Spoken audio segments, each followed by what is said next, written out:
Eso que uno lo va recortando porque uno lo habla de manera global y menciona algunas cositas por cada área cultural, porque solamente a un área cultural es un semestre. Vamos a suponer, si yo hablo de Centroamérica, es un semestre. Si yo hablo de Costa Sur, un semestre. Si yo hablo de área maya, por lo menos un año. Si hablo de los mexicas, mínimo un año. Es que todo depende hasta dónde usted quiera profundizar en el tema. Ah, profesor, disculpe, religión mesoamericana, que estoy grabando ya. Religión, Sí, menos, sigue. mesoamericana es lo que viene para el semestral, ¿verdad?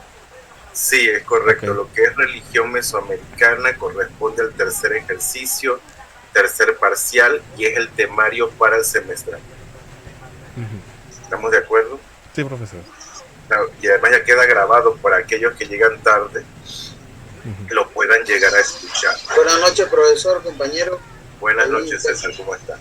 tengo un problemita con la cámara, así que yo estoy aquí para que sepa. No se preocupe. Entiendo hoy que la tormenta está bastante dificultosa. Bueno, ya son las 6 de la tarde. Vamos a hablar de lo que es, por un lado, religión mesoamericana y por otra parte lo que son los sabios y escritores en el mundo prehispánico. Lo que ustedes están viendo en la imagen superior central es el Códice Nuta y voy a referirme primero a lo que está del lado izquierdo. Hoy en día, poco antes de la temporada de lluvia, los triquis, que son de San Juan Copala, en Oaxaca, suelen ir en procesión hacia una cueva. Ahí realizan ofrendas de flores, de aguardiente, tocan con violines el son de la Casa del Rayo y rezan. Un gallo al que le cortan ligeramente el cuello se libera dentro de la cueva.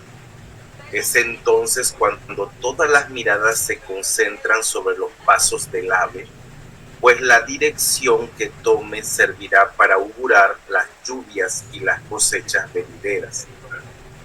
500 años antes, los mexicas no dejaban de observar con fines adivinatorios el rumbo que tomaban las codornices que sacrificaban en sus ritos.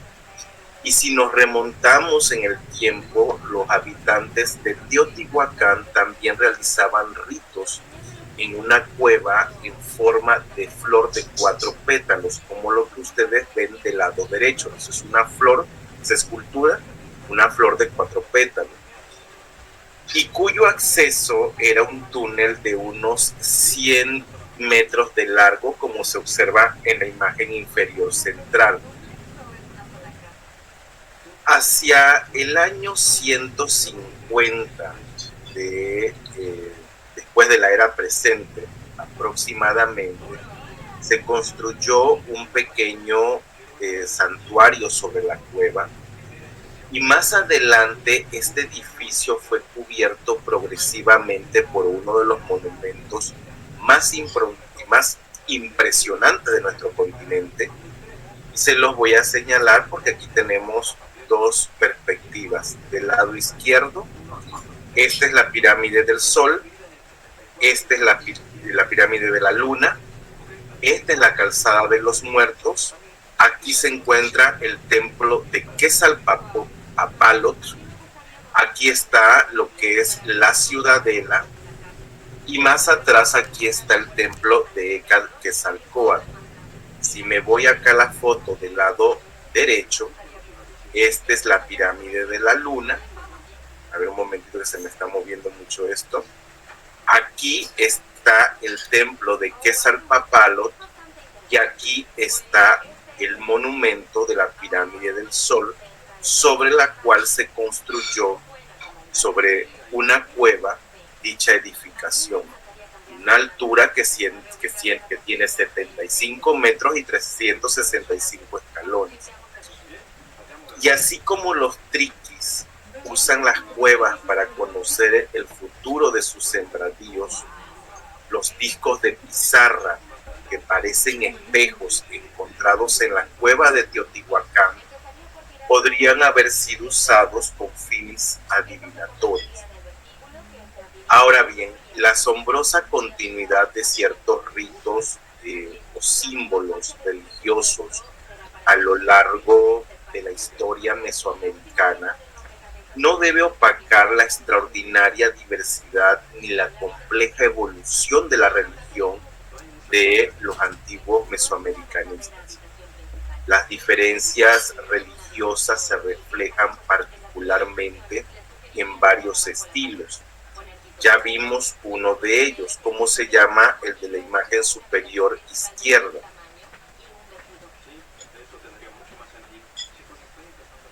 Ahí estamos observando una monumental cabeza olmeca. Del lado derecho, eso es pintura mural prehispánica, en una representación del paraíso acuático del Tlalocan, una pintura mural del templo de Tepantitla. Los dioses que acompañan a un rey maya en una canoa están plasmados en un hueso grabado de Tikal, y de la imagen inferior izquierda hay una estatua de barro de Mictlantecutli. Y si bien todas estas obras comparten una cosmovisión, cada una refleja también la tradición religiosa de una región y una época en específico. ¿Dudas hasta aquí? ¿Vamos bien?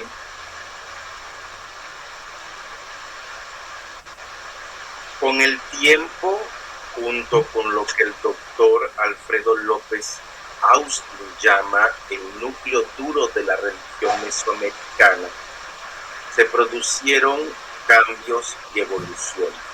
Voy a mencionar dos ejemplos.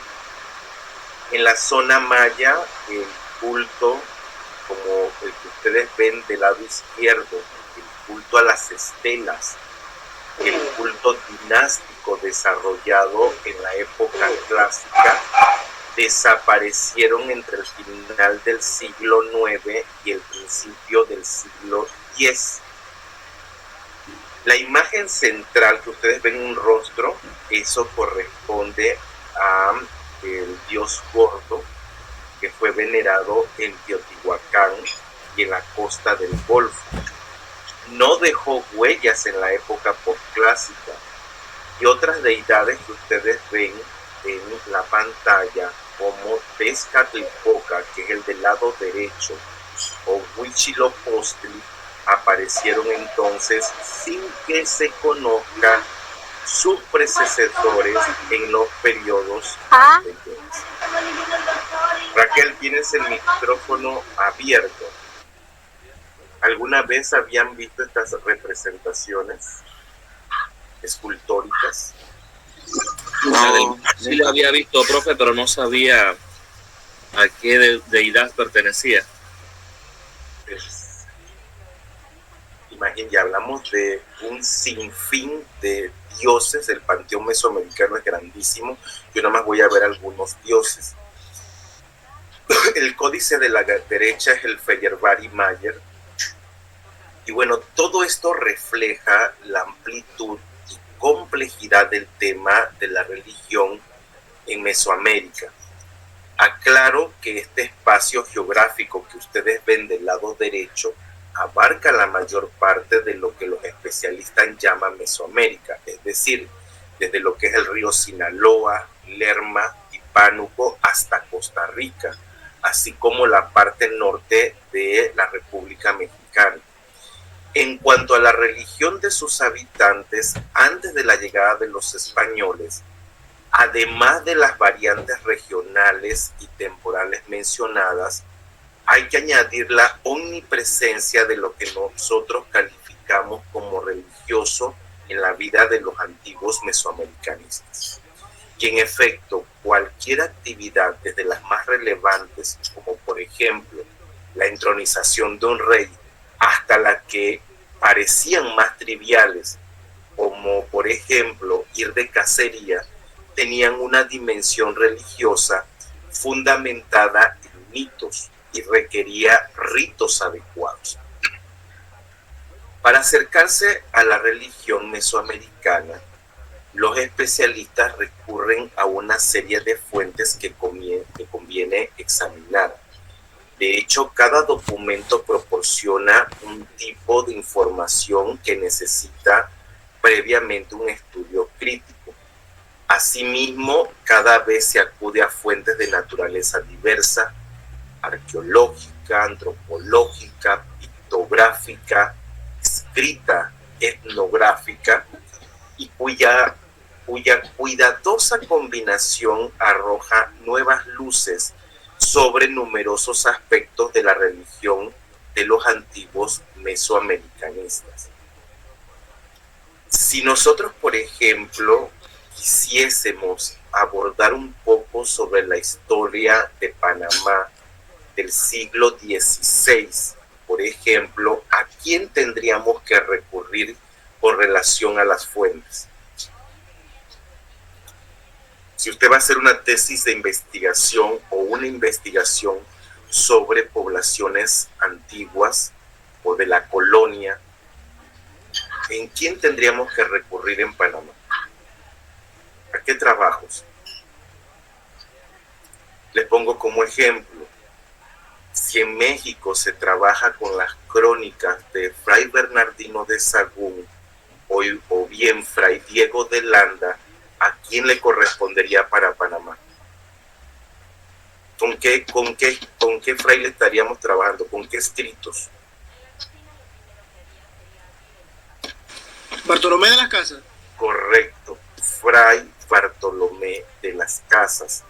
Entonces, múltiples son las fuentes que nos hablan de la religión de los antiguos mesoamericanos en la época prehispánica. Y en esta larga lista de documentos contamos con los materiales exhumados por los arqueólogos, edificios diversos, pinturas murales, cerámicas, estatuas, bajorrelieves, estelas, ofrendas rituales, la que sacan los antropólogos físicos como restos óseos humanos y de animales, entre otros, que nos proporcionarán datos únicos para conocer las sociedades de los periodos anteriores al posclásico. Cada uno de ellos revela un aspecto de las creencias religiosas de los pueblos que los crearon. Les recuerdo que el posclásico va del 1100 al 1521 después de la era presente. Antes del posclásico está el epiclásico, que va del 900 al 1100, clásico tardío del 600 al 900, protoclásico del 350 del 0 al 350 y 350 a 600 clásico temprano. Y estas cronologías se pueden mover de acuerdo a las diversas áreas culturales. Y evidentemente cuando se habla de arqueología, surgen imágenes majestuosas de pirámides, de templos sumergidos en la selva y de tumbas escondidas llenas de ricas ofrendas. Aunque no sea fácil adjudicar una función precisa a cada edificio, resulta indudable que muchos tuvieron un carácter religioso. Y una de las grandes representaciones a nivel arquitectónico es este edificio que ustedes ven en pantalla. ¿Qué edificio es? Que ya yo se los enseñé. Es el de juegos. Ese se le conoce como el juego de pelota. En muchos sentidos es un juego ritual. Que alguna vez, me imagino que investigaron la otra vez un poco más sobre esto. ¿Qué ustedes han escuchado sobre el juego de pelota?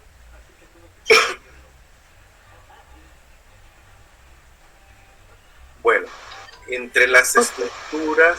Pero como usted lo dijo, como usted dijo, son ritos que se practican más que nada sacrificios. Ahí terminan con sacrificios, es correcto. Entonces, entre las estructuras estructuras arquitectónicas exhumadas por los arqueólogos, tenemos el ejemplo de las canchas de juego de pelota. Cuando el doctor Paul Kirchhoff propuso una serie de elementos para definir la civilización mesoamericana, incluyó naturalmente estos espacios rituales en su lista. Y en efecto, desde lo que es el suroeste de Estados Unidos hasta Centroamérica, las canchas de juego de pelota fueron escenarios de rituales en donde varios jugadores manejaban pesadas pelotas de hule. Imagínense, señores, que hablamos de 1500 juegos de pelota conocidos hasta hoy día, de tamaño variable, pero generalmente son en forma de doble T, como ustedes lo ven en la imagen central. Y a la fecha también, si usted va a México, va a encontrar escenarios donde se practica el juego de pelota tal cual como se hacía en la antigüedad. Entonces, de los casos importantes que hay que mencionar en juegos de pelota, imagen superior izquierda, hay una imagen de uno de los 24 juegos de pelota que tiene Cantona. Eso se encuentra en el estado de Puebla. Y en la imagen inferior izquierda tiene el juego de pelota más famoso de los 17 que hay en la ciudad del Tajín. Esa imagen inferior izquierda es el juego de pelota sur. Y es curioso porque son dos sitios del final del periodo clásico y del epiclásico. Además, algunas de estas canchas están decoradas como paneles esculpidos, como el caso del Tajín, o bien el del lado derecho que ustedes están viendo, que corresponde al juego de pelota de Chichén Itzá. Pero también hay juegos de pelota con marcadores en forma de disco, como el caso de Copán en Honduras o Chicultic, donde se van a representar jugadores de pelota y ciertos rituales como el sacrificio por cardiectomía de un jugador. Eso quiere decir que se representan, por lo menos hay 6-7 técnicas de extracción del corazón. Aquí tenemos un poco de los elementos. Imagen inferior derecha corresponden a los cortes transversales de juegos de pelota para que vean los diferentes tipos de diseños. Entonces, el juego de pelota es una institución característica de Mesoamérica. Tiene una historia de aproximadamente 3.500 años, considerando el descubrimiento reciente de la cancha de pelota de Paso de la Amada en el estado de Chiapas. Hasta la fecha, como les mencioné, han sido localizadas alrededor de 1.500 canchas. Se cree que había diversas funciones y significados relacionados con el juego de pelota. Puede ser interpretado como un portal al inframundo, escenario de recreación de batallas cósmicas entre los cuerpos celestiales, rituales de fertilidad, ceremonias de guerra, afirmación política de gobernantes, escenario para sacrificios humanos, etc. Y para analizar estas concepciones voy a presentar información basada en tradiciones teotihuacanas, mayas, toltecas, huastecas, totonacas y tajines, entre otras, con la intención de mostrar cómo el juego de pelota era una actividad pan-mesoamericana ligada a una cosmovisión común a todos los pueblos. ¿Vamos bien? ¿Alguna duda?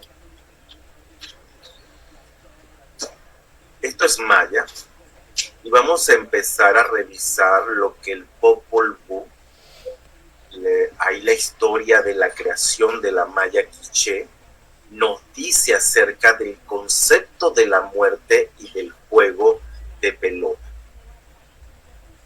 vamos a ver a dos hermanos. Del lado derecho está Hunahpu y está Ishbalanque, que se conoce también como Hunahpu. Estos dos señores de la derecha descendieron al inframundo. El inframundo en los mayas se llama Xibalbá, para jugar el juego de pelota con los dioses de la muerte que vivían allí. Los primeros padres, como a este par se le llama, fueron derrotados y sacrificados por los perversos dioses del Xibalbá, pero los hijos del dios del maíz, conocidos como los héroes gemelos, Hunahpu e Ixbalanque, jugaron a la pelota contra los señores de la muerte y triunfaron sobre ellos en varias ocasiones, humillando a las fuerzas del inframundo. En el último acontecimiento de estas acciones que sucedieron en las mansiones diversas del Xibalbá, los gemelos se lanzaron al fuego en autosacrificio y los dioses de Xibalbá molieron sus huesos y los tiraron en el río. Los dioses malignos se lanzaron al fuego en autosacrificio y los dioses del Xibalbá, terminan por machacar todos los huesos. Los dioses malignos van a pensar que habían eliminado a los gemelos, pero estos volvieron a la vida disfrazados como mendigos y por medio de algunos prodigios mágicos engañaron a los dioses de la muerte. Poco de esta representación la vemos en la imagen inferior izquierda. Los gemelos mataron a los dioses principales y debilitaron al resto de ellos. Y poco después, los héroes gemelos revivieron a su padre, el dios del maíz, y entonces subieron a los cielos donde ellos reinan como el sol y la luna. Entonces, en ese pasaje vemos el concepto de la reciprocidad con los dioses mediante el sacrificio humano. La muerte fue burlada y la esperanza llegó a la humanidad. Un espíritu que arriba Xibalbá va con la esperanza de vencer también a los señores de la muerte para surgir victorioso como los héroes gemelos y llegar a ser venerado como un antepasado. Del mito de los héroes gemelos se puede concluir que la resurrección y el renacimiento son un producto del sacrificio, especialmente la muerte por decapitación. Vemos aquí un dibujo del lado derecho y distintas representaciones del juego de pelota. Imagen superior izquierda es el juego de pelota de Palenque. Imagen inferior izquierda, un juego de pelota de Copán. Imagen superior derecha es un juego de pelota de Yaxchilán. Y la imagen inferior derecha es un juego de pelota de Tikal. Entonces se creía que las canchas eran los portales o entradas al inframundo, los umbrales o dinteles donde los hombres y los dioses interactuaban. Ellas eran literalmente montañas hendidas, como vaginas dentadas o bocas que conducían al vientre de la tierra, un descenso que llevaba al héroe cultural al inframundo. Las canchas funcionaban como fuerza mediadora y equilibrante. Por eso están localizadas en áreas centrales de los complejos arquitectónicos, tales como los que ya mencioné, Palenque, Copán, Tikal, Yaxchilán, pero también la observamos en Piedras Negras, en el Caracol o bien en Río Bec. ¿Vamos bien?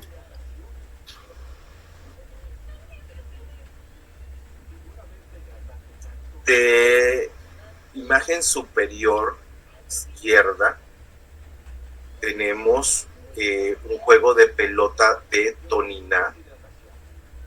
Imagen superior derecha es Sudintel. Y abajo tenemos imagen inferior derecha a Uxmal. E imagen inferior izquierda vamos a tener a Nakun, que se le conoce como Yasha.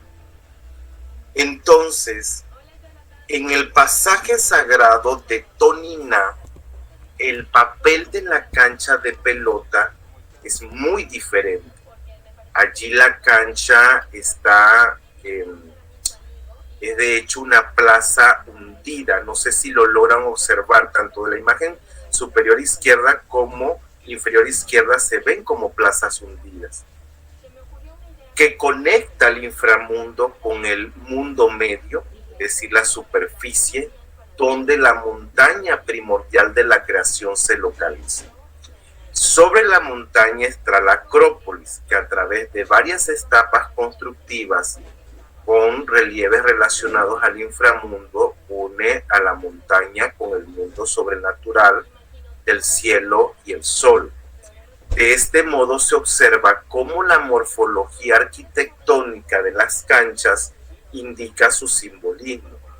Y a diferencia de las pirámides, las canchas son grietas o hendiduras en la tierra que simbolizan portales o entradas al inframundo.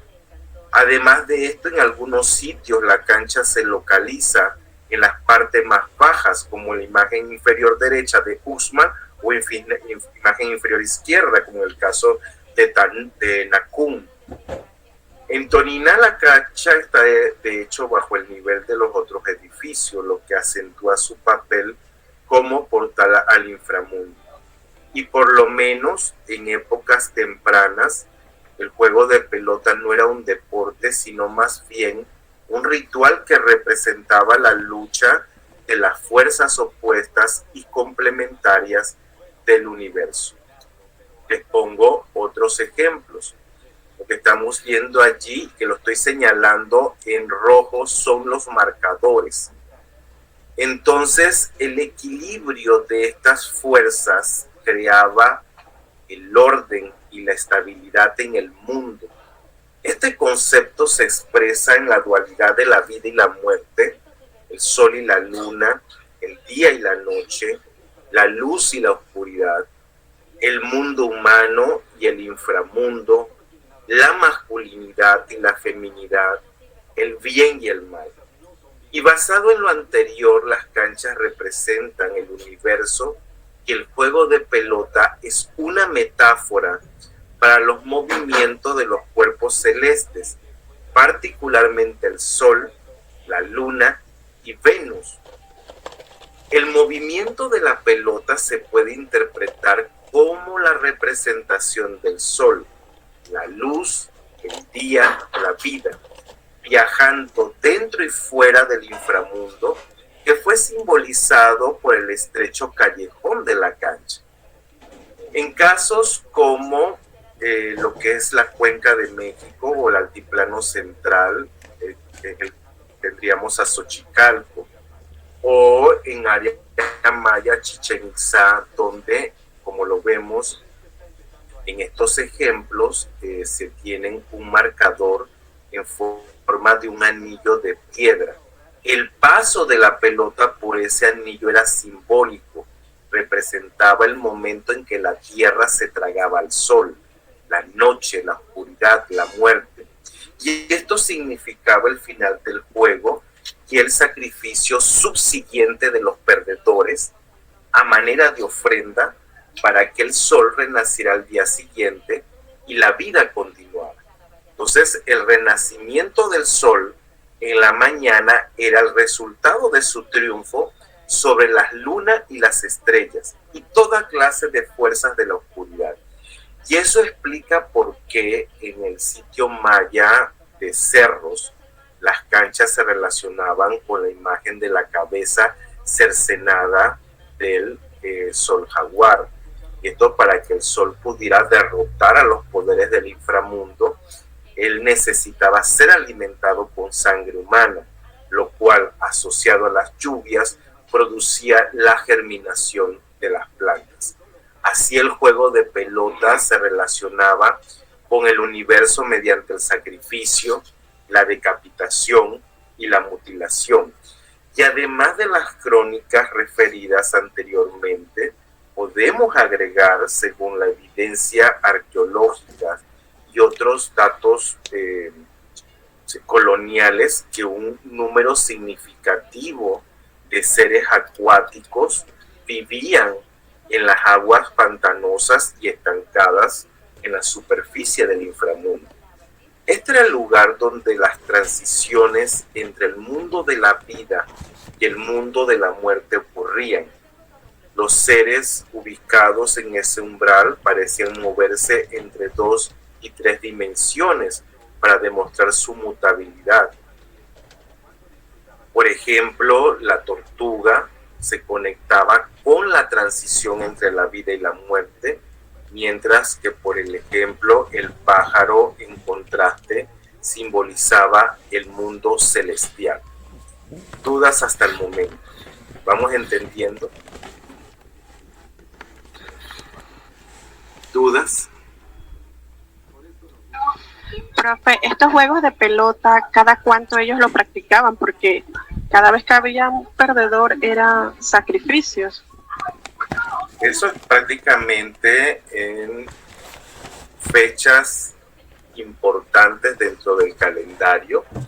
También puede ser relacionadas con ascensiones al trono, o bien tiene que ver con la consagración de espacios públicos. Vamos, si lo traslapo a hoy día, en las patronales, Día de la Madre, Año Nuevo, Navidad, son fechas particulares, no todo el tiempo, porque también necesitas a la gente para ser sacrificada. Porque en ese juego del pelota, quienes hicieron la captura tienen armas de verdad y los capturados tienen armas de pluma. Ellos ya sabían que iban a perder. O sea, ya nada más te preparabas, era para el sacrificio, y hay diferentes tipos de juegos en ese sentido, porque este no es el único juego que hay. Entonces, ¿alguna otra pregunta, duda? Disculpe, profesor, es verdad, no sé, lo escuché hace mucho, que los que ganaban ese partido eran los que sacrificaban. Hay textos que dicen que los que ganaban el partido sacrificaban, pero es ilógico, porque quienes participan del juego son tus mejores guerreros. Entonces la pregunta es, ¿tú vas a sacrificar a tus mejores guerreros? Entonces hay una incongruencia en esos textos y honestamente yo no sé en qué se basan para decir que los que ganaban se sacrificaban. Pero imagínense que ustedes y yo nos pongamos a jugar y sabemos todo que el ganador va a salir sacrificado. ¿Quién va a querer ganar? Pregúntenme. Yo pierdo. Cualquiera perdería. Entonces no tendría sentido. ¿Alguna otra pregunta?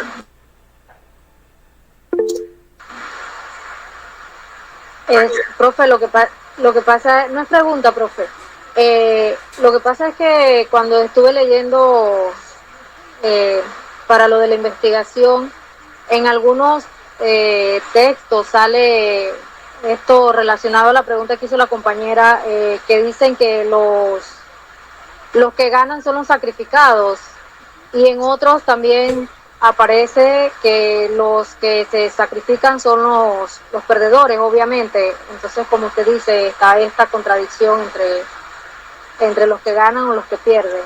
Pero es que además la mayoría de los textos que mencionan eso no son científicos. Si usted se va a textos, por ejemplo, de Alfredo López Austin, Alfredo López Luján, Mercedes de la Garza Camino, gente que es pionera en Mesoamérica jamás lo menciona. Jamás. Ni yo que trabajé en el Tajín lo he mencionado. No tiene lógica. Profesor, disculpe, tengo una pregunta. ¿Cómo se jugaba? ¿Cómo era el juego? Por lo que tengo entendido, y que no se puede usar los pies, solamente solamente se utiliza la cadera. Eso mismo. Y creo que la Y cabeza. entonces, y con la cadera tú tenías que pegarle para que el balón pasase por el anillo. El asunto es que inicia el partido tirando la pelota y usted no la tiene que dejar caer y todo el movimiento lo tienes que hacer con la cadera. Ouch. Cosa que es muy complejo. Le digo que hay recreaciones hoy día de cómo se hace el juego de pelota, pero no es fácil. No es fácil trabajar, necesita mucha práctica y por eso los que realizan el juego prácticamente son especialistas en eso. Y esa bola de caucho era bien pesada. Y golpeaba y golpea, porque yo conocí esa famosa bola de caucho y a medida que uno la va subiendo más alta, más te duele en la cadera, entonces no es fácil. No es fácil. Les digo, y me tocó ver a gente que es muy diestra en eso. Entonces, el juego de pelota en muchos lugares se asocia con imágenes de sapo. Yo estoy señalando allí del lado izquierdo aves, la tortuga, en la escultura propiamente en la imagen superior izquierda. También se asocia a cocodrilos, serpientes, como ustedes ven, de la cabeza decapitada. Yo creo que les había enseñado este bajo relieve. Salen esas 7 serpientes, jaguares, mariposas, lirios blancos de agua, lo que son las ninfeas o nenúfares, y la planta de datura, que es el toloache, que es una planta alucinógena. Y en los relieves sacrificatorios de las canchas de pelota de Chichén Itzá y el Tajín, la sangre se convierte en serpientes y plantas para mostrar su poder de fertilidad. De hecho, las 6 serpientes que emanan del jugador decapitado, de la lápida de Aparicio, o también en Chichén Itzá se leen Huacán, que es el mismo nombre del árbol del mundo. Lo estoy señalando en el dibujo del lado derecho. Ahí está el árbol de la vida. Y en ese contexto también la imagen es equivalente a la cruz foliada de Palenque. Por ejemplo, en los templos, en la pintura mural de Tepantitla, que son los dos del lado izquierdo, y también en el pectoral de la tumba 7 de Monte Albán, encontramos el juego de pelota asociado con mariposas. Las estoy señalando con flechas de color azul. ¿Se logran apreciar? Ellas, Sí, profesor. gracias. Ellas simbolizan el concepto de transformación, porque de ser larvas se convierten en insectos voladores. En el pectoral podemos ver relaciones o relacionados el juego de pelota, el sol y la mariposa. Por otro lado, los sapos, las tortugas, los cocodrilos son animales duales que pueden vivir en el agua y en la tierra. Como las canchas son lugares liminares que están en la frontera entre el cielo y el acuoso inframundo, se establece una relación alegórica con esos animales. El lirio de agua es una planta flor que abre sus hojas al amanecer y las cierra en el crepúsculo, como la datura, el toloache, que sus propiedades alucinógenas lo hacen un vehículo de conexión entre el mundo medio y el inframundo, y la misma función que tiene el juego de pelota. Entre los mayas, las alegorías de la muerte y la resurrección eran también comparadas al ciclo vital del maíz, como los perdedores del juego de pelota eran decapitados, al igual que el dios del maíz, que fue enterrado en la cancha de Chivalba por los señores de la muerte. Entonces podemos ver una relación entre el juego y los rituales agrícolas de la cosecha de maíz. Y en ese contexto, las canchas eran milpas, sembradíos metafóricos que jugaban un papel cósmico en el sustento de los seres humanos y de los dioses. Del lado izquierdo el códice Borgia, del lado derecho el códice Nuttall. ¿Qué observan allí, señores? ¿Qué hay allí? El juego de pelota. Dos juegos de pelota, y esto es importante para que vean que no solamente el relieve escultórico, sino también en los códices mesoamericanos. Entonces, cuando usted realiza un análisis de investigaciones, tiene cómo ir sujetando su estudio, su investigación en específico. Para Panamá sería un poquito más complejo porque no hay mucha información.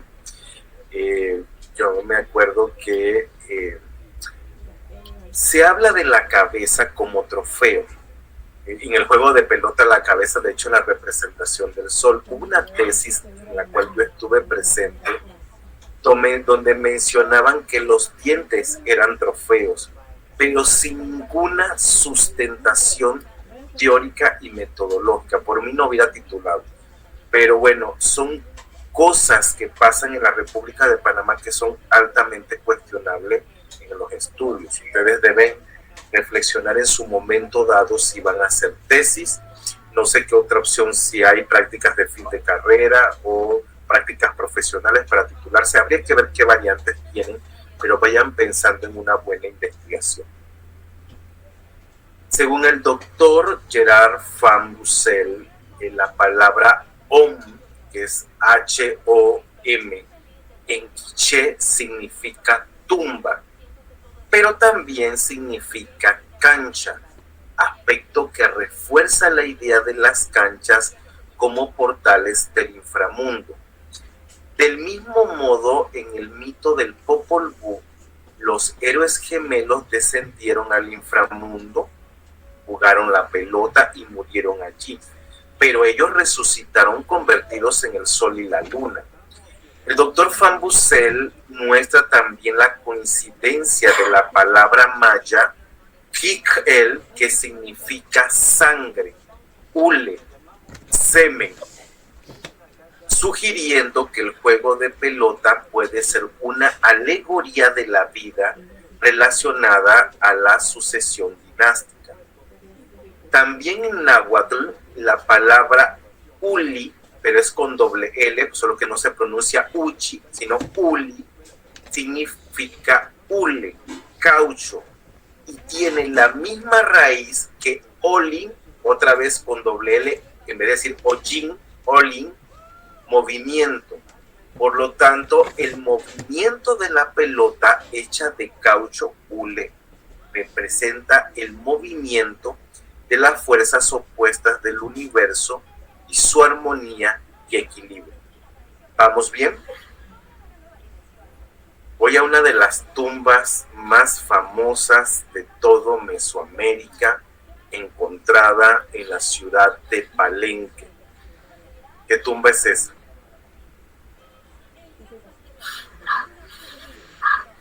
Es la del rey Pacal, en Palenque. Y lo que ven del lado derecho es el dibujo de la tapa de la propia lápida. Entonces, en esta impresionante tapa del sarcófago, este rey que murió aproximadamente hacia el año 683 antes de la era presente, de hecho se estimó una edad de 80 años de edad, cosa que bastante complejo hacer esas estimaciones en esqueletos humanos. Se representaba vestido con el traje del eternamente joven dios del maíz. Pacal lleva un pectoral en forma de tortuga, lo estoy señalando con la flecha de color verde. Está en una posición reclinada y en una expresión de éxtasis. Se mueve hacia abajo para entrar en la boca del inframundo e instantáneamente también se mueve hacia arriba como subiendo al cielo. Está sentado, y lo estoy señalando con la flecha de color amarillo, en un receptáculo en forma de canoa en miniatura, sostenido en la cabeza descarnada del monstruo de la tierra, que lo estoy señalando con la flecha de color azul. ¿Se logra ver lo que estoy señalando? Parece un gatito. Ese es el monstruo, ese es el monstruo de la tierra. En flecha de color rojo estoy señalando a Pakal, que él está inclinado, que es lo que les estoy diciendo. Entonces, al mismo tiempo, lo que yo estoy señalando con flecha de color naranja es el árbol de la vida, o el árbol del mundo, que está coronado por Itzan-Ye, que es el pájaro celestial. Lo estoy señalando con las flechas de color café, vamos a ponerlo así, café claro. ¿Logran detectar el ave? Sí, profe, está arriba. Y el árbol de la vida. Entonces, el árbol del mundo, árbol de la vida, germina completamente, desarrollado del cuerpo del rey, mostrando que éste renace después de su muerte. Entonces, si usted quiere realizar una tesis, primero tiene que ir identificando los símbolos que se muestran en el bajo relieve escultórico. Pero además, como ustedes lo ven allí, hay que describir tocado, vestuario, ornamentación. Todo el montón de serpientes que van alrededor del mismo recuadro, hay símbolos Olim por allí del eterno movimiento, que es lo que está enmarcando la escena central. Pero para poder dar una interpretación, pero además, ¿se acuerdan que en la clase, en la materia anterior, vimos los tipos de árbol? Sí, es que eran como 7.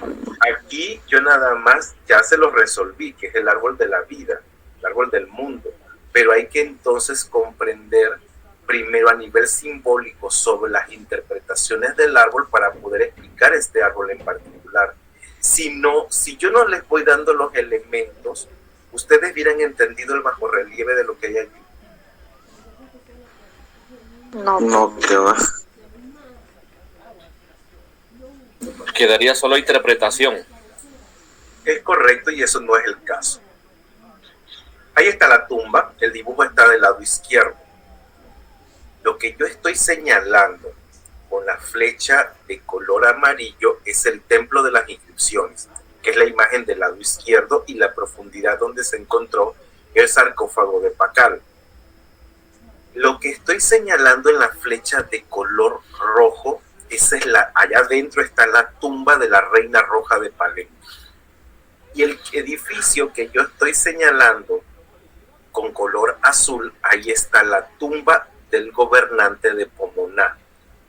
Y en las tres tumbas se encontraron, a nivel de ofrendas, en promedio mínimo 3.000 objetos de jadeit, mínimo.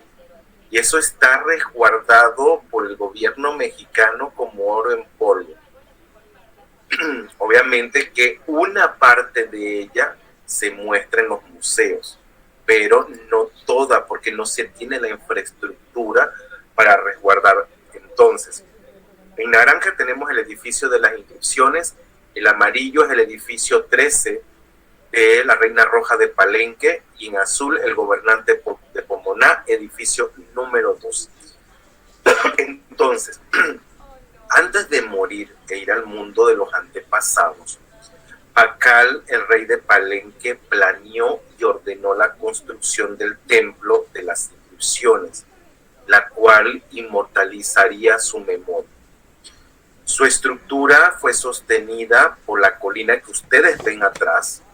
Los constructores antiguos excavaron el suelo de piedra caliza para que la cámara funeraria quedara debajo del nivel del piso, exactamente en el lugar de transición entre la vida y la muerte. La idea de la dualidad del monstruo de la tierra, con ojos y fauces vívidas como entrada al inframundo, se representa arquitectónicamente aquí. Entonces, la cámara de la tumba, vamos a poner otra imagen. Me voy a la imagen central, que está diseñada en forma de una letra I mayúscula, misma forma de las canchas de pelota, y el sarcófago es un receptáculo enorme con la tapa labrada. El espacio hueco que alberga los restos del rey tiene la forma de un útero humano. Por lo tanto, al morir, Pacal entró en el vientre de la tierra a través de una cancha de pelota, que es el portal arquetípico al inframundo. Como una semilla regeneradora, engendró al árbol de la vida. Entonces, el rey, como lo vemos en la imagen derecha, llevaba una máscara de jade que en el proceso de la muerte transformaba la cara del hombre viejo en la cara siempre joven del dios del maíz. ¿Dudas?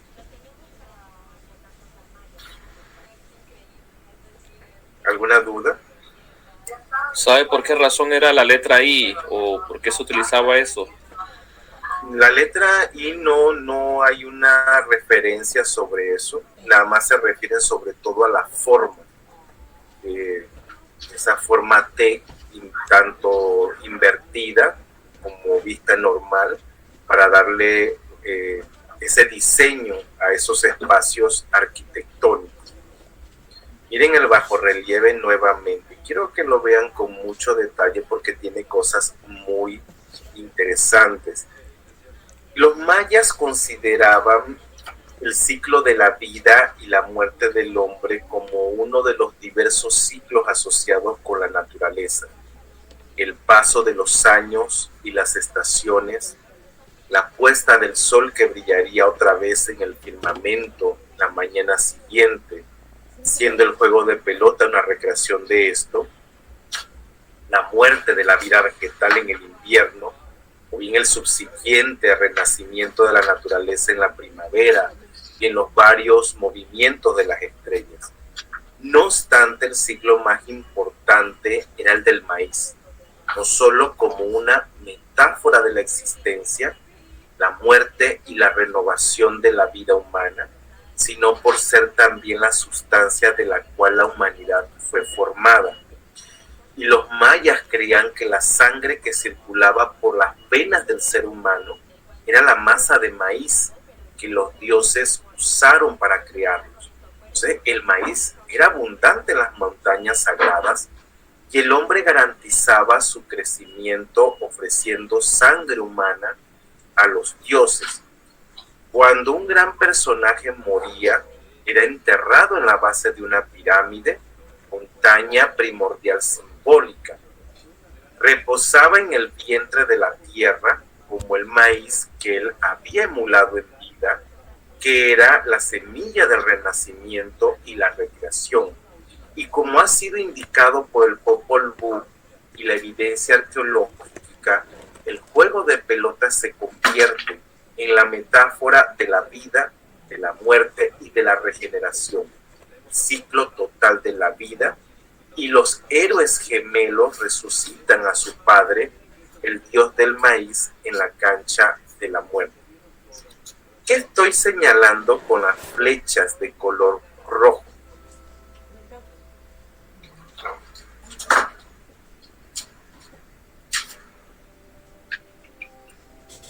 ¿Qué está brotando de las mazorcas o de la planta?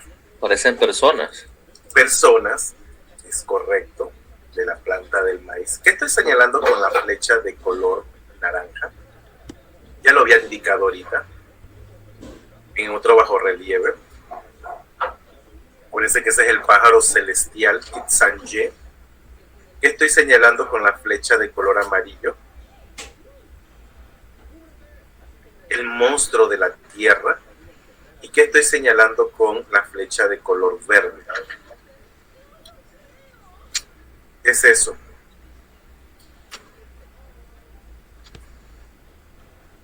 El árbol de la vida, acuérdense. Entonces, del árbol de la vida surgen en formas de mazorca los humanos.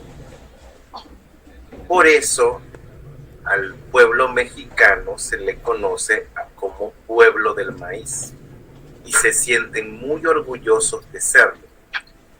Todo lo del lado izquierdo y todo lo del lado derecho es clíptica maya, todo lo que está ahí es escritura.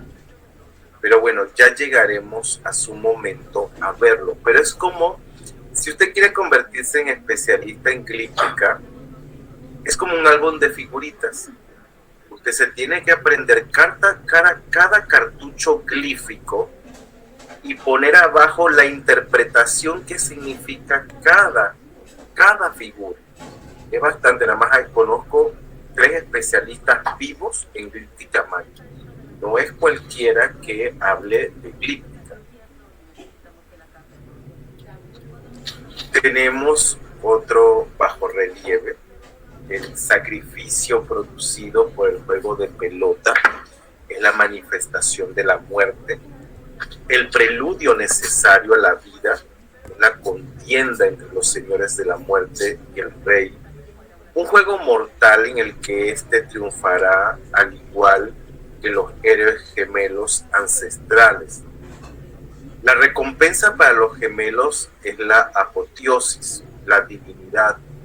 La recompensa para el rey es traer la abundancia y la prosperidad a su reino a través del portal de la dimensión de la muerte, enfrentando las fuerzas del inframundo y derrotándolas. El rey promueve su autoridad legítima que asegura el sustento de su gente con el renacimiento del dios del maíz y la vegetación. El juego de pelota sirvió también como representación de la guerra, pues llevaba prácticas de sacrificio humano, y al final del juego ritual los perdedores eran decapitados, simbolizando la cosecha de las mazorcas de maíz y la muerte y el renacimiento eventual del sol o la luna según sus movimientos cíclicos. Y estas acciones producían la fecundidad agrícola estacional. Entonces, en torno a la pregunta que me había hecho Heider, creo que por ahí hay algún texto que me estabas tratando de hacer memoria, que dice que la forma de la I representa, ya me acordé, representa un torso estilizado de un cuerpo humano sin cabeza, y su cabeza es precisamente la pelota. Ahí, a ver, Miguel, dígame que voy a explicar lo del bajorrelieve. Profe, ¿y cuándo fue creado el juego de pelota con cadera? Hable más fuerte porque no le entendí. ¿Cuándo fue creado el juego de pelota con cadera? ¿Cuándo fue realizado un juego de pelota por primera vez como estructura? ¿Cuándo fue hecho? Sí, correcto. Eso data de por lo menos 1500 antes de la era presente. El más antiguo anda por ahí. ¿Y con qué fin se hacía el juego? ¿Con qué fin se hacía el juego? Por todo lo que yo le he explicado. Tiene que ver con aspectos de fertilidad, recreaciones de cosmovisión y cosmogonía entre el cielo y la tierra, entre otros, por ejemplo. Sobre todo fertilidad, busquen mucho la fertilidad. Vean los códices, tanto del lado izquierdo como derecho tenemos juegos de pelota y se está representando el sacrificio. Abajo tenemos hasta guerreros jaguares participando del evento, hay decapitaciones, hay extracciones del corazón.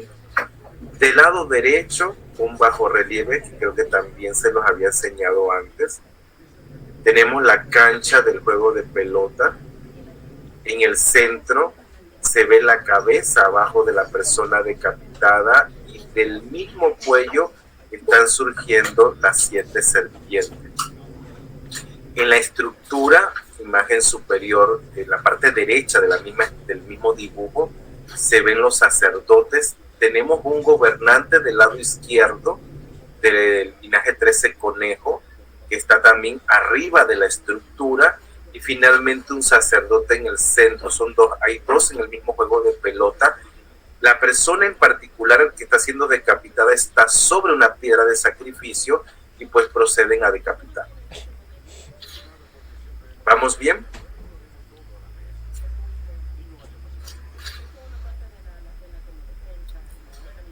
Este es el templo 33, esto es de Yaxchilán, y hay evidencia de que en algunos momentos el juego era sustituto y símbolo de la guerra. Servía para resolver los conflictos entre ciudades mayas y las de estos con otros pueblos vecinos. En lugares como Yaxchilán parece como si los jugadores de pelota, generalmente cautivos de guerra, fueran atados y tirados, lo vemos en la imagen superior derecha, y háganse cuenta como si fueran tirados de la parte alta de una escalera para que al rodar hacia abajo personificasen el movimiento de la pelota. Entonces, hay 4 aspectos simbólicos y a manera de síntesis de lo que representará el juego de pelota. Por un lado, vamos a tener una dualidad cosmológica, lo que explicaba ahorita. Un juego es una batalla entre la noche y el día, la vida y el inframundo. Entonces, los campos de juego eran considerados portales al inframundo. El otro que había mencionado, que es fertilidad, como lo indican representaciones de jugadores con íconos de maíz sacrificados para asegurar la renovación del pulque. Guerra, la pelota representaba al enemigo vencido. Y astronómico, la pelota representaba el sol, los anillos de piedra, el amanecer y la puesta del sol, o bien los equinoccios. ¿Alguna duda que les haya quedado con relación al juego de pelota? Voy a adentrarme a la cosmovisión mesoamericana, y para entender la religión de Mesoamérica conviene conocer cómo concebían al universo los mesoamericanistas. Si bien existieron variantes tanto en el espacio como en el tiempo, los principios generales que fundamentaron la percepción indígena de la tierra, del cielo y del inframundo fueron muy similares. A grandes rasgos se puede decir que los antiguos mexicas pensaban que la tierra era una superficie plana, de forma rectangular o circular, rodeada por el mar que se levantaba en sus extremos para alcanzar los cielos. Vamos a ver este cosmograma maya. Este es el códice Trocortesianus, y estos cielos estaban sostenidos por 4 o 5 árboles o dioses. Lo vemos en los diferentes tipos de direcciones. 4 en los puntos cardinales y un árbol que se ve allí en el centro. Entonces los mayas llamaban a estas deidades Bacab, B-A-C-A-B, Bacab, y estaban asociados con los puntos cardinales, con días portadores de año y con diferentes colores. Por ejemplo, en flecha de color amarillo, el Bacab sería Canal Bacab, la dirección sería sur, y luego el día portador sería Cahuac. En el caso del rojo es Chacal Bacab, que sería la dirección este, y el día portador sería Can.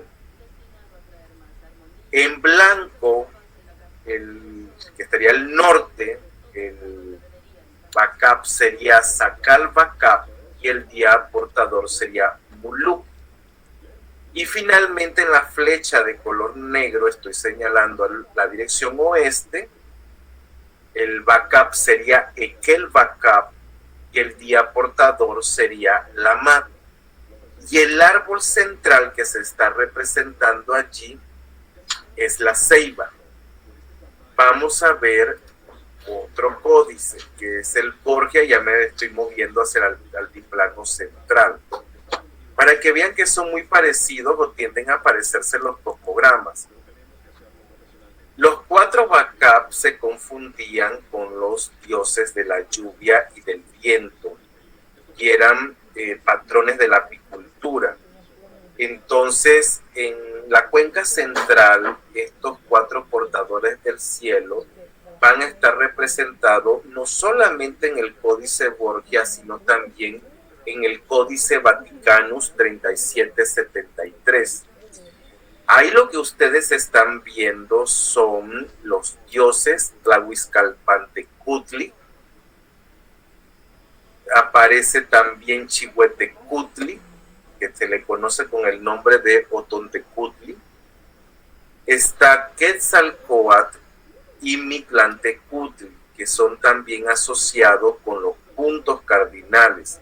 Según el doctor Thompson, por ejemplo, Tlahuizcalpantecutli sería el este, Chihuetecutli sería el norte, Quetzalcóatl le correspondería el oeste y Mictlantecutli le correspondería el sur. Y cada uno de ellos tiene portadores de año. Por ejemplo, Tlahuizcalpantecutli tendría como portador de año a Catl. En el caso de Chihuetecutli, el día portador sería Tecpatl. En el caso de Quetzalcóatl, el día portador es Cali. Y el de Mictlantecutli sería Tochtli.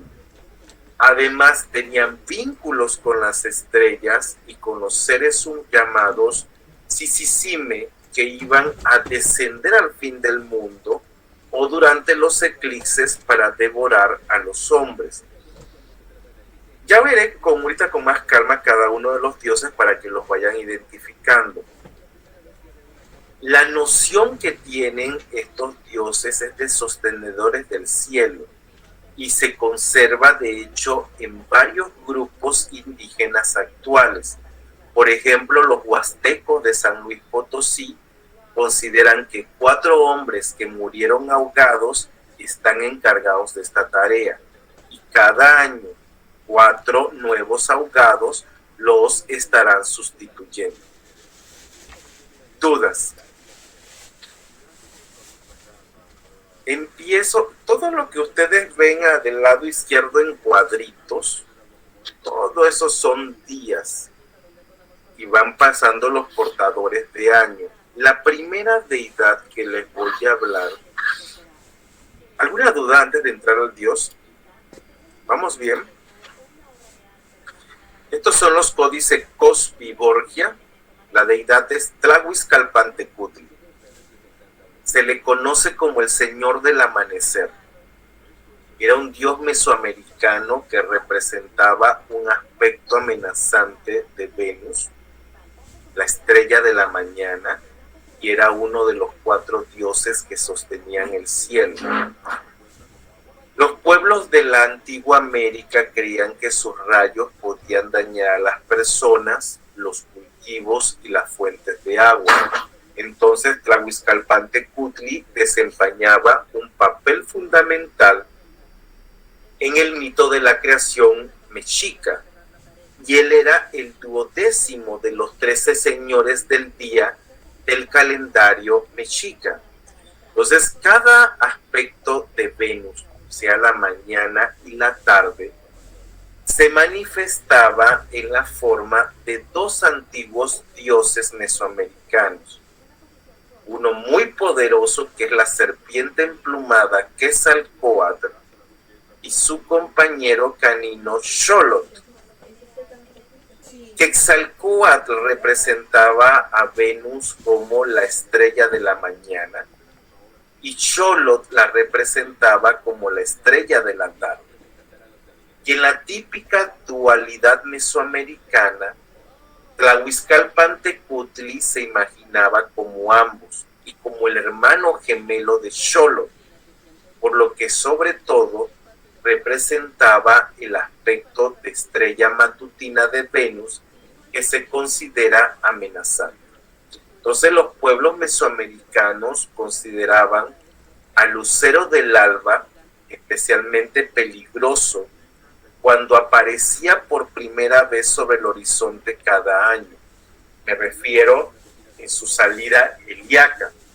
Se pensaba que sus rayos, imaginados en forma de dardos, ellos los pronuncian como atl, atl, eran perjudiciales para ciertas clases de personas y que tenían un efecto negativo sobre el maíz y el agua.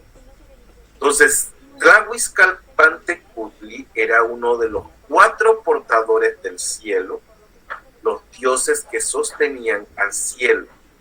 Y así, como mencioné, Tlahuizcalpantecutli se asocia a la dirección este y a la fecha del año Acatl.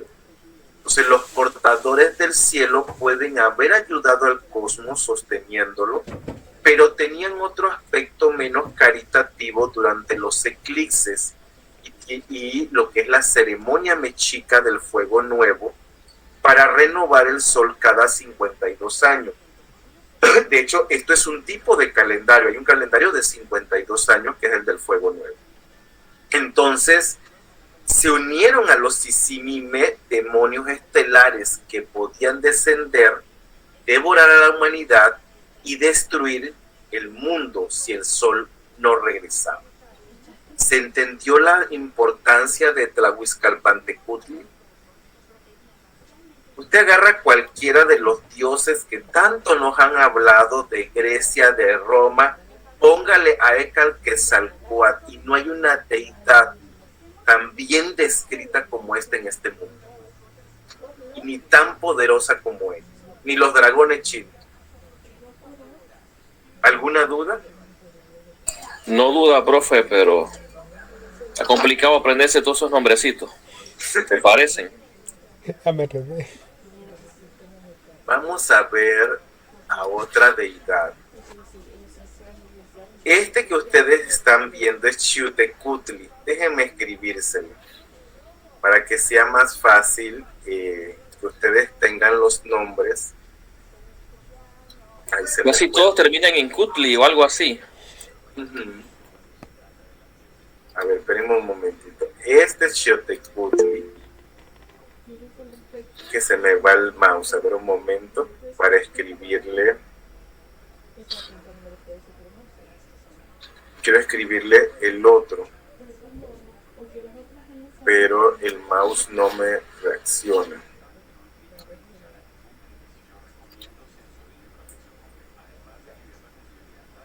Ahí está, ya lo logré escribir. ¿Estamos bien?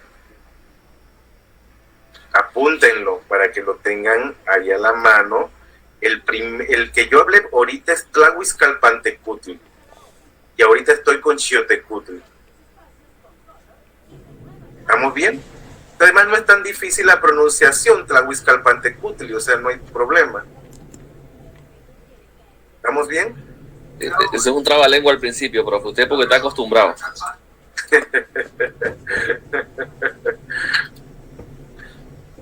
Suena, hay cosas que suenan, que digo, y esto no es lo más grave, o sea, cuando yo me metí a estudiar dioses, no hay problema. Ay, la glíptica sí es compleja, señores, y voy a por lo menos a explicarle uno de los calendarios más sencillos, porque el calendario de la cuenta larga, vamos a ver si me logran entender, porque es bastante complejo.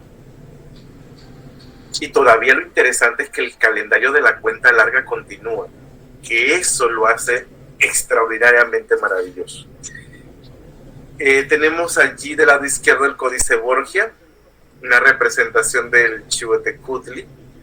Se le conoce como el señor de la turquesa, era el dios mexica del fuego, y también estaba asociado a los jóvenes guerreros y gobernantes. Los mayas lo conocían como Chacchiutei. Entonces Xiuhtecutli era el patrón del día Atl, ATL, que es agua, y del periodo trecena 1 Coatl, que es COATL, que es serpiente Coatl. Él era el primer señor mexica de la noche y el primero de los señores del día.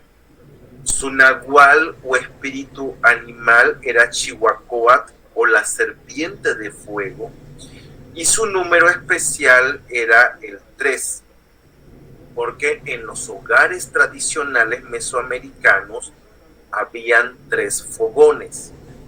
Y en la mitología mesoamericana se creía que el elemento fundamental del fuego recorría todo el universo y donde había fuego también estaba Xiotecutli. El nombre del dios deriva de la palabra náhuatl para turquesa, que es Xihuitl, que también significa año, lo que sugiere que el dios también representaba el tiempo. Xiotecutli a menudo se identificaba o equiparaba con el dios del fuego más antiguo, que se le conoce como Huehueteotl, normalmente representado en un marcado contraste con el joven Xiotecutli como un anciano arrugado sin dientes, que a su vez era una posible reencarnación del dios o del aún más antiguo dios Olmeca I. Entonces, la deidad del fuego equivalente para los otomí era Otontecutli. Una de las funciones más importantes de Xiotecutli era la de supervisar el festival de la Toxiumolpilia o ceremonia del fuego nuevo, también llamada atadura de los años. Es la que se celebra, que ya les había comentado, una vez cada 52 años, cuando se completaba un ciclo completo del calendario mexica, que se le conoce como Chihuamolpil, y su función primordial era asegurar la renovación o reaparición del sol. ¿En qué consistía la Chumolpili o ceremonia del fuego nuevo? Háganse cuenta que si estuviéramos en Tenochtitlán, todos tendrían que apagar. Usted tiene su fogón prendido, lo tiene que apagar. Alguien va a buscar fuego en otro lado, y esto se hace, como le digo, cada 52 años, y entonces se vuelve a hacer la ceremonia de un fuego nuevo. Aquel que viene de otro lugar, casi como usted llevar una antorcha olímpica, para que usted me entienda, para prender el pebetero. Algo así, muy parecido. ¿Se entiende?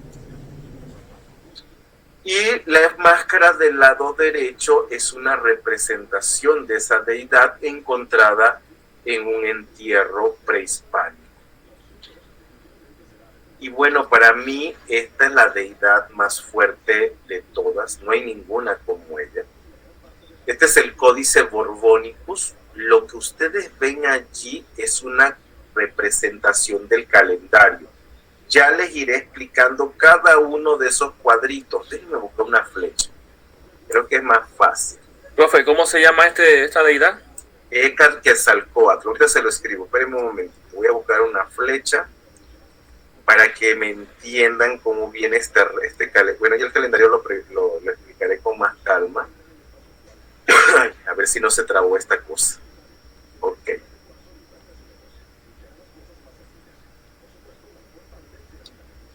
Voy a poner la flecha. ¿Sí logran ver la flecha?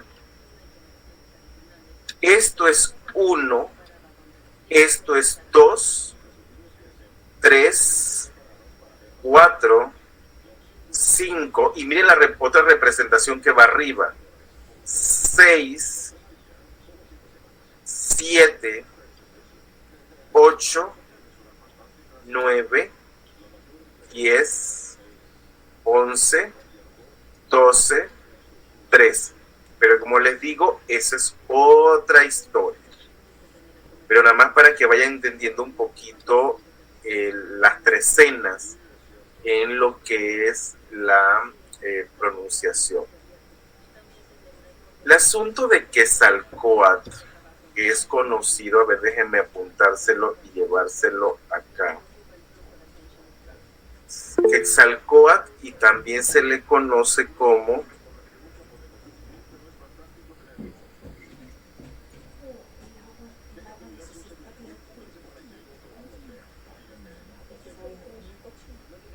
Disculpen que les esté escribiendo lento, pero es que estas cosas tienen muchas palabras.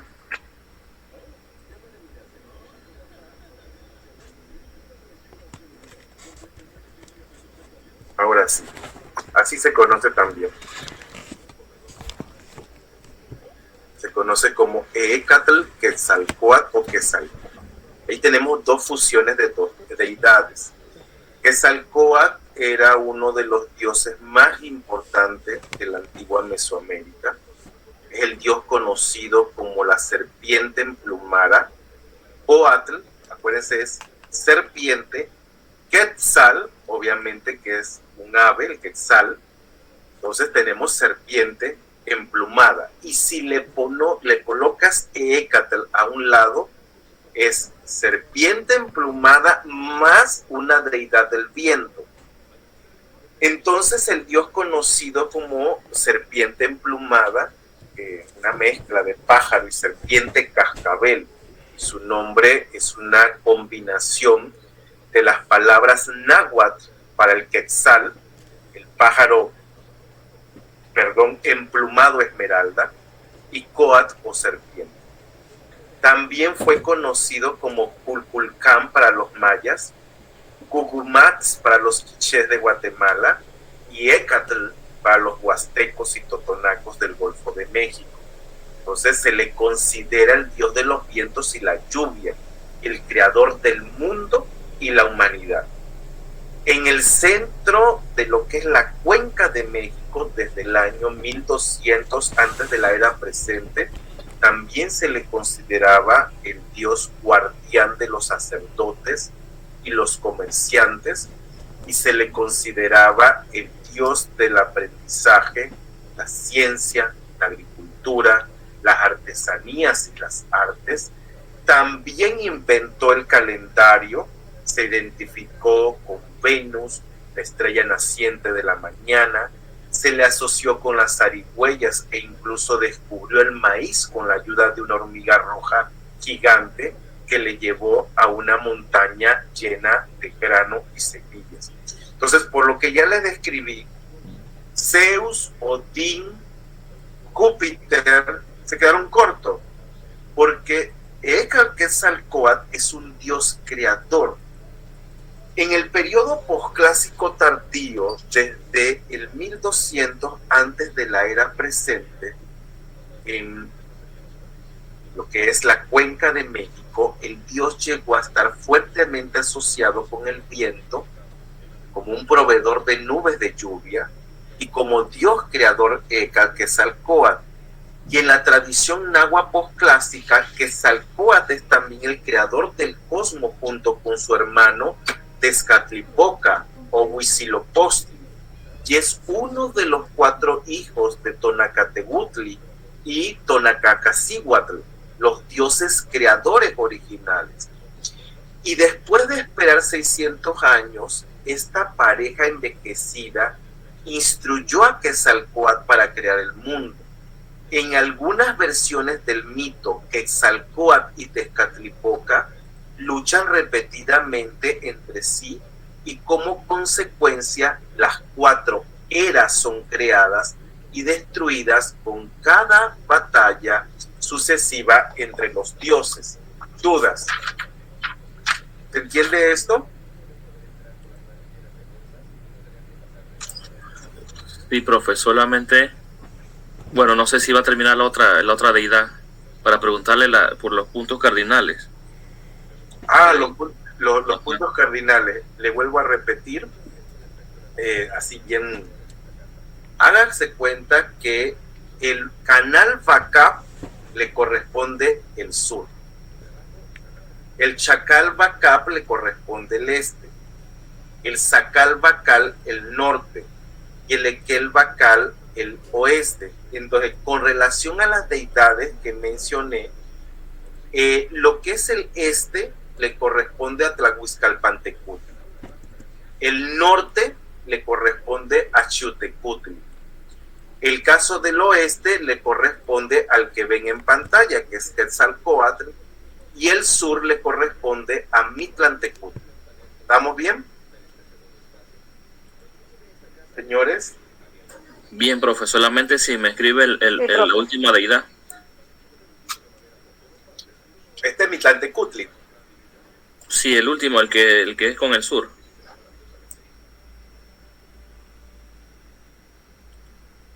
Ahí está. Gracias, profe. De nada, la orden. Entonces, este Dios realmente era muy, muy poderoso. Ya se dan cuenta porque yo me siento tan orgulloso de nuestra historia antigua del continente americano, solo que no han logrado transmitirlo nuestros profesores de manera adecuada. Yo creo que sería otra historia. Y fíjense con lo que les estoy diciendo. Si no hubieran llegado los españoles, ¿en qué creeríamos? Los dioses mesoamericanos. En estos 4 dioses como los creadores, ¿no? O los dioses gemelos. Entonces, del lado izquierdo está el códice Laúd. Del lado derecho, el códice Feyerabadi Mayer. Mitlantecutli es el señor de la tierra de los muertos. Era el dios mexica de la muerte y adorado a través de Mesoamérica. Él gobernó el inframundo, lo que es el Mictlán, con su esposa Mitecacíhuatl. Era Dios, era el gobernante del 10º día. Izcuintli, que se le dice al perro, el 5º señor de la noche y el 6º u 11º señor del día. Él viene siendo el equivalente al dios maya Yumsimil, el dios zapoteco Quedo o al dios tarasco Tihuime. Entonces, Mitlantecutli estaba estrechamente relacionado con los búhos, las arañas, los murciélagos y por ende, como les mencioné, con la dirección sur. Era un dios tan importante en el panteón mexica porque como gobernante del Mictlán, todas las almas se encontrarían un día con él cara a cara, ya que se creía que solo los que sufrían una muerte violenta, las mujeres que morían al dar a luz, o las personas muertas por tormentas o inundaciones, evitaban el inframundo en la otra vida. Y los mexicas no creían en un paraíso especial reservado solo a los justos, sino que todas las personas compartían el mismo destino tras la muerte, independientemente del tipo de vida que hubieran llevado. Fíjense esto, qué maravilloso es a diferencia del cristianismo, donde si eres pecador vas al infierno. Si no tenemos ni conciencia de lo que es el cielo, pues mucho menos de lo que es el infierno. En cambio, en esta cosmovisión religiosa mexica y mesoamericanista, todos, sin excepción alguna, vamos hacia el mismo mundo. Entonces, las almas descienden por las 9 capas del inframundo en un arduo viaje de 4 años hasta llegar a la extinción en la parte más profunda, lo que es el Mictlán o Poxcalocan. Entonces, Mitlantecutli era especialmente venerado en el mes mexica de Titilt, donde el templo de Tlaxico se sacrificaba un imitador del dios y se quemaba incienso en su honor. ¿Se entendió todo esto de Mitlantecutli? ¿O algo que no hayan entendido? Usted dijo que son 4 años de viaje, ¿verdad? Es que depende también en qué parte de la cultura o de la civilización nos estemos situando. Hay, imagínense, 9 capas del inframundo, 4 años, o sea, es bastante 4 años de viaje. hasta la más, y hay otras, en otras civilizaciones son hasta 7 o 10 años.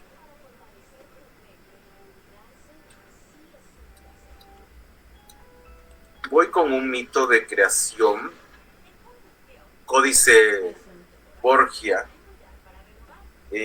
Las religiones prehispánicas se formaron a través de una lenta evolución y asimilación de los dioses prehispánicos, no tanto como seres de poder limitado, sino muchas veces como encarnaciones de las fuerzas de la naturaleza con personalidad humana. Por ello, varios estudios prefieren traducir el concepto prehispánico de Teotl como señor y no como Dios. Los tlatimines eran sabios nahuas, trataron de dar un poco de orden a esa multitud de dioses. Así tenemos en primer lugar a los dioses creadores, que se le conoce con el nombre de Ipalnemohuani, que es una palabra náhuatl que significa aquel por quien se vive.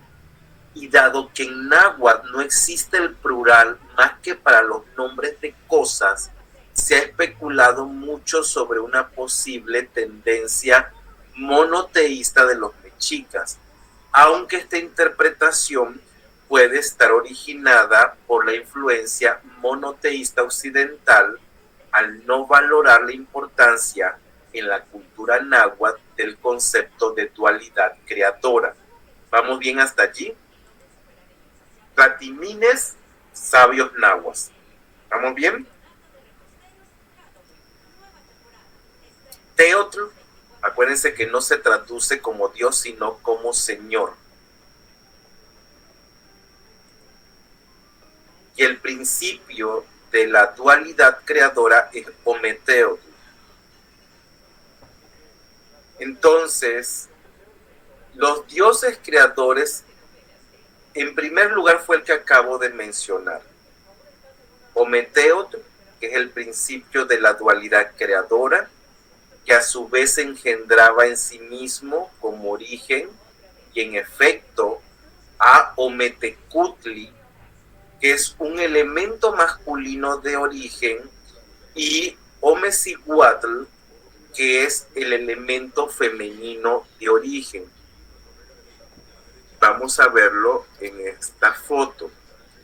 Ahí está arriba Ometeotl. Ometeotl sería Ome 2 Teotl, Dios, entre comillas Dios, pero sería Señor 2. En el caso de Ometecutli, Ome 2 Tecutli, Señor. Y Omecihuatl, que sería Ome 2 Cihuatl, señora. ¿Estamos bien hasta aquí? Okay. ¿Se entiende esto? Sí, profe. A partir de ellos surgirían 4 elementos rectores principales. Lo que es Tezcatlipoca, el señor del espejo negro, y Quetzalcóatl, que es la serpiente emplumada, creadores del mundo, Tlaloc, que es el señor del agua, y Ecatl, que es el señor del viento, proveedores de la lluvia y de la vida. Ahí estoy poniendo todos los nombres y la deidad cómo se representa. Y otro nombre que se le daba a esos 4 dioses es Tloquenahuaque, es decir, el inventor de sí mismo o el señor del cerca y junto. Tloquenahuaque. Y la mayor parte de la poesía náhuatl que sobrevive usa estos nombres para referirse a los dioses creadores. Presento otra imagen de los dioses. De los 4 anteriores, de izquierda a derecha, tenemos a Huitzilopochtli, Xipetotec. Estos son, háganse cuenta que se orinan de los otros. Huitzilopochtli, Xipetotec, y de los de la derecha, Nanahuatzin y Tlazoteotl. Entonces, estos son dioses patronos que eran los encargados de vigilar a cada pueblo. Y según una antigua leyenda, cuando los grupos nahuas, las tribus nahuatlacas, salieron de Aztlán, cada una de ellas llevaba consigo su bulto sagrado, que contenía las reliquias de un dios patrono. Imagen superior izquierda, Huitzilopochtli, que era el dios patrono de los mexicas, pero ellos también respetaban los dioses de los otros pueblos. Y junto al templo mayor que se encuentra en la Ciudad de México, construyeron un templo especial para los dioses patronos de todos los pueblos conquistados de manera análoga al panteón romano. Y existía asimismo dioses dedicados a cada profesión y aspecto de la vida. Segunda imagen de izquierda a derecha, Xipetote, que es el dios del reverdecimiento, que fue adoptado como el dios de los plateros. Luego la tercera imagen, que es Nanahuatzin, de las enfermedades de la piel y la humildad. Y finalmente la última de la derecha es Tlazoteotl, que es diosa del amor físico y de las prostitutas. Dudas.